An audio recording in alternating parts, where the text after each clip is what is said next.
Max Blumenthal, seja muito bem-vindo aqui, o meu caro amigo. Temos uma série de vários tópicos de grande interesse para a nossa audiência e sei que são de interesse para você e para mim também.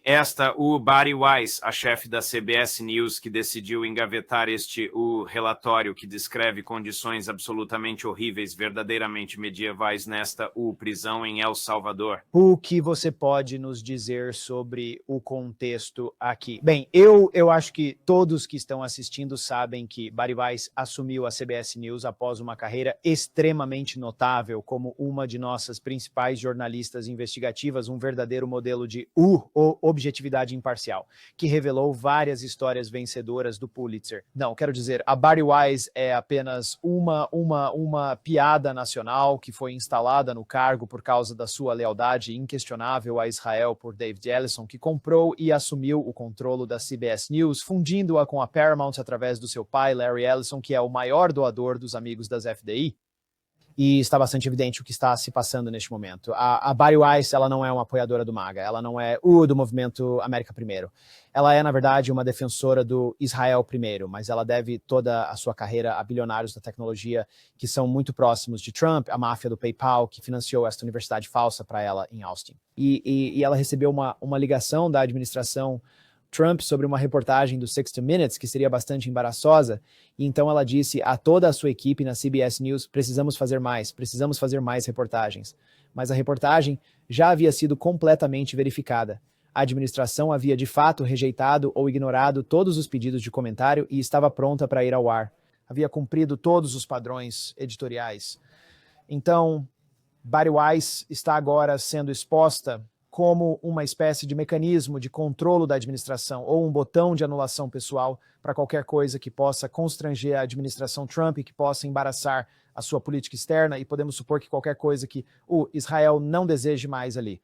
Então, vamos analisar o conteúdo deste relatório e quem na administração ele poderá incomodar. Trata-se da prisão Cicote em El Salvador, uma penitenciária especial idealizada pelo autoproclamado ditador mais legal do mundo, Nayib Bukele, destinada aos chamados terroristas, que em sua maioria são membros de baixo escalão da gangue MS-13.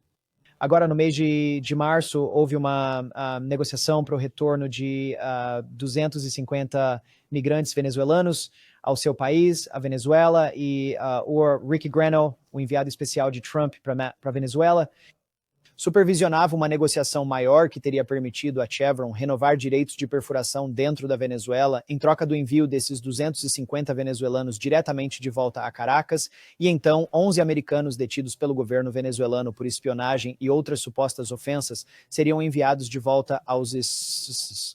Então foi como uma situação de ganho mútuo para todos. Marco Rubio surge, sabota o acordo e então ele organiza o envio desses 250 venezuelanos sem o conhecimento deles para o Cicote em El Salvador, onde ele é muito amigo de Bukele. Eles descem de um avião, são publicamente humilhados diante das câmeras, têm as cabeças raspadas e depois são torturados por semanas e semanas. E agora, eles finalmente descreveram os horrores que suportaram aos 60 minutos. E lembrem-se, de acordo com as estatísticas do ICE, apenas 3% daqueles migrantes venezuelanos enviados para o Cicote tinham sido condenados por um crime violento, eram venezuelanos não violentos, cujo único crime era estar no ZEUA. Na verdade, eles nem estavam ilegalmente no ZEUA, eles estavam no ZEUA com TPS. Então Rubio supervisionou isso. Ele sabotou a diplomacia para impedir que a Venezuela obtivesse receita de petróleo. Ele queria impedir que os Eisenhower falassem com Maduro. E assim ele viu esses venezuelanos serem torturados e agora tudo está exposto em um relatório da CBS.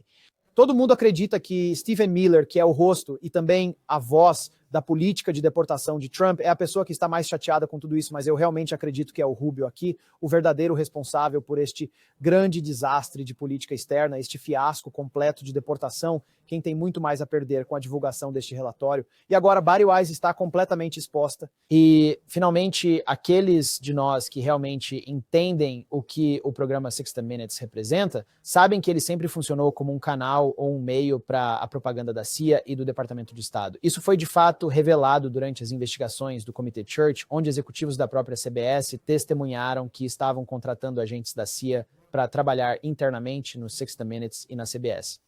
Mas agora Bari Weiss levantou a máscara sobre isso e podemos ver que é apenas pura propaganda governamental e ela fez isso da forma mais desleixada e mais fanática possível. De certa forma, eu até que dou as boas-vindas a isso. Bem, quero dizer, concordo com você, porque nós acolhemos a exposição ao que Ellison e sua ferramenta Bari Weiss estão realizando lá. Eu me pergunto se alguns dos seus jornalistas mais experientes irão sair. Quer dizer, quem assistiria a esse conteúdo se ele for apenas um porta-voz da administração? Bem, os jornalistas seniores estão criticando abertamente Bari Weiss, não hesitam em atacá-la publicamente. Ela perdeu a confiança de toda a redação.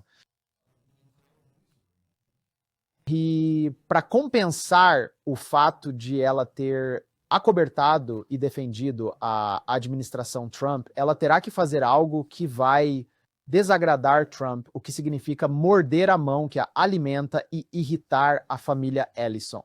O que ela vai fazer? Ela se colocou numa posição impossível, né? Posição 1, e ela tem pouquíssima credibilidade jornalística para se apoiar. Quer dizer, ela já entrou sendo uma piada. Mais uma vez, eu recebo isso com satisfação, porque agora todos podem ver como a mídia corporativa sempre funcionou. E a mídia corporativa está se devorando viva. O encontro de Bari Weiss com Erica Kirk. Não sei se você conseguiu suportar aquilo. Eu sou meio masoquista, então assisti 20 minutos daquilo. Quer dizer, além de ser desconfortável, era muito, muito chato. E eu olhei o número de visualizações no YouTube daquele vídeo na época. Ele estava online há uns 4 ou 5 dias e tinha cerca de 160 mil visualizações. Isso é mais ou menos o que a gente consegue na Grey Zone, numa transmissão ao vivo em poucas horas, e eles têm todo o dinheiro de Ellison por trás deles. Então, isso deveria te mostrar o quão pouco interesse público existe no tipo de lixo, bobagem e propaganda que a CBS de Bari Weiss está veiculando. Vamos passar para as últimas informações dos arquivos Epstein. Será que é verdade este rumor que circula na internet de que, se você utilizar o software adequado e tiver o conhecimento necessário, é possível remover as tarjas de um dos conjuntos? Se isso for realmente verdade, seria uma demonstração de incompetência notável por parte do Departamento de Justiça, dentre os blocos de documentos que o próprio Departamento de Justiça divulgou? Bem, eu não tentei copiar e colar do site do DOG. Quer dizer, do DOJ para o Word ou para um documento de e-mail, mas acredito que o seu produtor, Chris, já o tenha feito. E ele confirmou que é possível realizar essa ação. Então, isso representa um erro bastante significativo por parte do DOJ, e não é o único que eles cometeram. Se você for ao perfil no X do Departamento de Justiça, eles estão basicamente apresentando desculpas e buscando e até mesmo fazendo negações de diversos documentos que eles próprios haviam divulgado porque são embaraçosos para Donald Trump.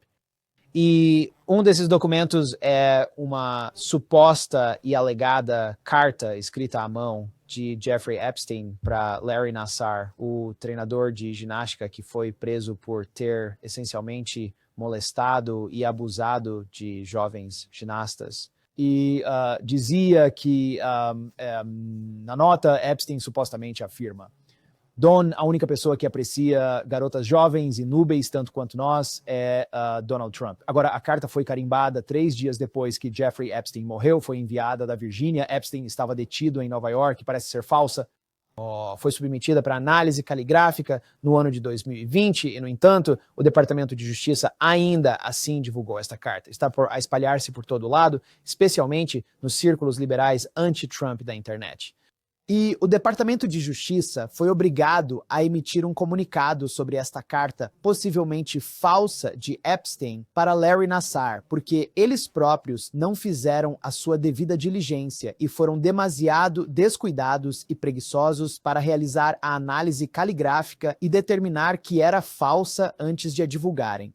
Então, este é um enorme tiro no pé por parte do Departamento de Justiça, e gastaram milhões de dólares a fazer estas redações para que Donald Trump não ficasse envergonhado.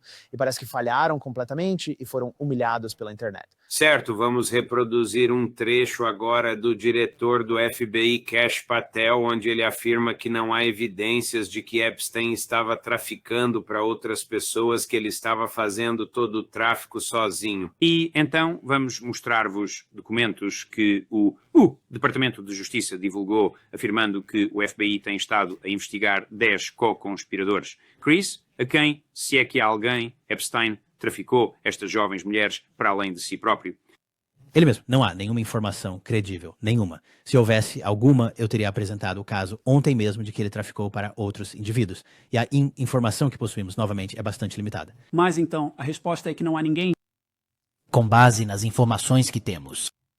nos arquivos? No processo do caso. Agora, aqui está de um dos e-mails que constam no arquivo, dos 10 co-conspiradores, 3 foram localizados na Flórida e receberam intimações do grande júri. Isso significa intimações do grande júri. Um em Boston, um na cidade de Nova York e um em Connecticut foram localizados e intimados. 4 dos 10 ainda estão foragidos, apesar de todas as tentativas que foram feitas. Um deles é um rico empresário em Ohio. Uma pista está sendo enviada para o CV, não tenho certeza do que isso significa, né? Os 3 restantes estão, no momento, sem recursos financeiros. Por favor, me informe se precisar de qualquer outra coisa. Isso é um e-mail enviado por um agente do FBI para um superior hierárquico em Washington, D.C., desafiando de forma direta aquilo que o diretor do FBI, Kash Patel, acabou de declarar ao senador Kennedy sob juramento. Sim, é isso aí. Bem, eu estou a ter muita dificuldade em compreender a enorme diferença entre Kash Patel e aquilo que está a surgir nestes e-mails, onde se faz referência a 10 co-conspiradores. Mas a questão aqui é, na verdade, uma questão política para a administração Trump. Claro. E a tudo o que diz respeito à substância desses e-mails e arquivos e a veracidade deles é praticamente irrelevante quando se considera a questão política, que é a credibilidade de uma figura como Kash Patel. Kash Patel é alguém que alimentou a fúria sobre Epstein e a visão de que havia até 10 co-conspiradores ou mais que Epstein estava traficando por todo o país, não apenas para si mesmo, mas também globalmente. E o mesmo aconteceu com Dan Bongino, que recentemente renunciou para evitar o escrutínio que Kash Patel está recebendo hoje, à medida que este e-mail vem à tona. Eu presumo que esse tenha sido um dos fatores determinantes que influenciaram a decisão de Bongino, e ambos foram completamente desmoralizados pela chefe de gabinete da Casa Branca, Susie Wiles, em uma entrevista à Vanity Fair, onde ela os chama de conspiracionistas que basicamente se expuseram à própria descredibilização. Então, isto é realmente uma questão muito maior que Jeffrey Epstein ou a realidade da sua rede de tráfico, que trata-se da mística de Donald Trump como uma figura que deveria enfrentar o Deep State e desmantelar essas supostas redes de pedofilia e a realidade com que sua base agora se depara, enquanto o diretor do FBI está dando desculpas esfarrapadas para Jeffrey Epstein e parece o advogado de defesa de Jeffrey Epstein. Hoje, entre as revelações, estavam múltiplos passaportes de diferentes nacionalidades que eram utilizados por Jeffrey Epstein. Isso te soa como Mossad? Parece que alguém pode ter estado a trabalhar de forma independente com várias agências de inteligência, mas o material relacionado com o Mossad tem aparecido em meios de comunicação independentes através não dos arquivos Epstein, mas das fugas de Handala. Handala é o nome de uma organização de hackers, aparentemente iraniana, que conseguiu se infiltrar nas contas de e-mail de diversos ex-funcionários israelenses, entre eles Ehud Barak. E Barak e Epstein eram mais do que cúmplices. Eles estavam trabalhando muito próximos em várias empresas de segurança, assim como em empreendimentos relacionados à inteligência, atuando como canais secretos para diversos países. E isso só apareceu na mídia independente. A imprensa tradicional americana não fez nenhum esforço para investigar as ligações de Epstein com todas essas diversas figuras ligadas à inteligência israelense, e Ehud Barak, que é o soldado mais condecorado de Israel, ex-primeiro-ministro, ex-ministro da Defesa, e ainda estava fortemente investido em empresas israelenses relacionadas à segurança. Então, sabe, é como se a imprensa não estivesse realmente interessada nesta questão, mas é muito claro que Epstein estava, no mínimo, adjacente. Com base no que sabemos destes e-mails, ele estava, no mínimo, adjacente à inteligência israelense. Quem mais tem tantos passaportes, a governadora da Virgínia é uma das poucas pessoas em que consigo pensar que tinha tantos passaportes. Ela tinha 5 passaportes e, quem era ela? Ela era uma agente da CIA, trabalhando em várias por 5 anos. Correto. Será que o público israelense conseguirá aceitar com uma expressão de total seriedade Benjamin Netanyahu na posição de presidente da Comissão de Investigação dos Trágicos Acontecimentos de 7 de outubro? Bem, não importa o que o público israelense pensa, importa o que o Knesset pensa. E se Netanyahu consegue manter sua coalizão unida, mas ele certamente não tem credibilidade sobre o assunto e está cercado por assessores que foram expostos por estarem sendo pagos por Qatar no meio de negociações que o Qatar estava intermediando, que vazaram material falso e desinformação para a imprensa internacional em nome de Netanyahu para atrasar as negociações. E Netanyahu está fazendo tudo o que pode para evitar uma comissão crível sobre o 7 de outubro. Quer dizer, o público judeu-israelense não tem uma opinião favorável sobre Netanyahu, mas ele se mantém no poder porque não há outra figura capaz de conquistar uma fatia grande o suficiente do público judeu-israelense para substituí-lo. E então ele está lá e eu não tenho muito... Para ser honesto, não tenho muito interesse na política interna israelense, porque o destino de Netanyahu será determinado pelo que acontece fora de Israel e quanta influência ele continua a ter com a administração Trump, numa altura em que a imprensa israelense está, na verdade, a imprensa pró-Netanyahu está, na verdade, a tornar-se muito negativa em relação a Trump. Interessante. Alistair Crook apresentou argumentos bastante semelhantes na manhã de ontem, afirmando que quando o acordo de paz piorar ainda mais do que já está, Netanyahu culpará o Trump anteriormente. Sim, quer dizer, se o Trump o impulsionar para a segunda fase, e duvido que ele o faça, embora a sua equipa tenha reconhecido que desarmar o Hamas pode ser uma empreitada tola e uma tarefa impossível, sabe? Avançar para a segunda fase seria muito prejudicial para Netanyahu e Trump tem toda a influência de que precisa para o pressionar.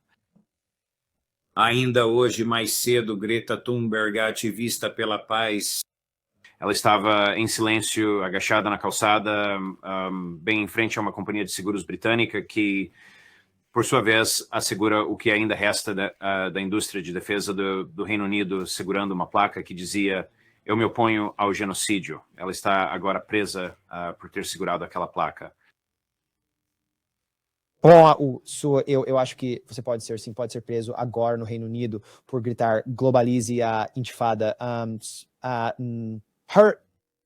Você pode ser preso e acusado de apoiar o terrorismo por dar suporte à Palestine Action, que é um grupo que realizou pequenos danos materiais em empresas de armamentos israelenses, em fábricas localizadas no Reino Unido, como a Elbit Systems, e eles continuavam a ser absolvidos depois de fazerem isto porque podiam explicar o seu caso a júris dos seus pares no Reino Unido, que perceberiam, bem, eles estavam a fazer isto, na verdade, para parar um genocídio. Eles estavam a perturbar as operações, essencialmente, das ferrovias para Auschwitz, e nós simpatizamos com estes ativistas, por isso os estamos a deixar em paz. Então, o Reino Unido proscreveu a Palestine Action, sob Starmer, como uma organização terrorista, mesmo que, sabe, eles nunca tenham matado ninguém. Eles não estão a tentar prejudicar fisicamente ou matar pessoas. mas a designação de terrorismo permitiu ao Reino Unido punir pessoas por apoiarem publicamente a Palestine Action, na esperança de que isso enfraquecesse o movimento de protesto que os rodeava. E isso, no entanto, falhou completamente. As pessoas agora saem com cartazes que dizem eu apoio a Palestine Action. Acho que se pode dizer totalizem a intifada, mas não se pode dizer globalizem a intifada. Então, o estatuto, na verdade, proíbe palavras específicas, e se você modificar essas palavras, mudando Palestina para plasticina, você Sim. consegue passar sua mensagem e não é sujeito à prisão? Exatamente. E ao designá-los oficialmente como um grupo terrorista, o Reino Unido espera eliminar os julgamentos com júri em qualquer situação que envolva o ativismo deles. Existem mais de 50 ativistas da Palestine Action que foram presos e agora estão em greve de fome. E muitos deles estão em greve de fome há semanas e estão com a saúde cada vez mais debilitada. Então, Greta Thunberg entrou no Reino Unido com a aparente intenção de ser presa, apenas para demonstrar a uma audiência global o quão absurdamente repressivas são as leis do Reino Unido em relação a... e como eles as impuseram com o objetivo de esmagar aquela que é provavelmente a organização ativista mais eficaz do mundo, que protesta contra as políticas genocidas de Israel e, portanto, ela está levando isso para um outro patamar. Eu deveria também mencionar Reginald Hunter, um popular comediante britânico, foi recentemente absolvido de antissemitismo por piadas completamente inofensivas que ele fez num palco britânico. 2 médicos do NHS, médicos do Serviço Nacional de Saúde no Reino Unido foram presos por comentários pró-Palestina que eles fizeram. Não me sinto inclinado a viajar para o Reino Unido em qualquer momento no futuro próximo. O Reino Unido tornou-se um verdadeiro inferno repressivo que é claramente controlado por um estado estrangeiro de apartheid chamado Israel. Incrível. Muito obrigado, Max. Muito obrigado pelo seu tempo. Eu acho que você sabe que O Julgando a Liberdade atingiu a marca de 100 milhões de visualizações no fim de semana. Somos profundamente gratos por todas as contribuições que vocês deram para isso. Estou pessoalmente grato pela nossa colaboração profissional e pela nossa amizade pessoal. E só para que todos saibam, no dia de Natal, às 10 da manhã, horário do leste, vamos começar 8 horas de um Max Atom.